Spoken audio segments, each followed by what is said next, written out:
let's discuss about how to delete Microsoft account. Without wasting a time, we start this video. Firstly, you need to go to your settings.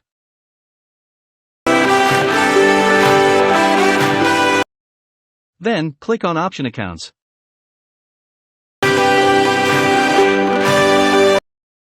Here, you see link of sign in, go and click on it.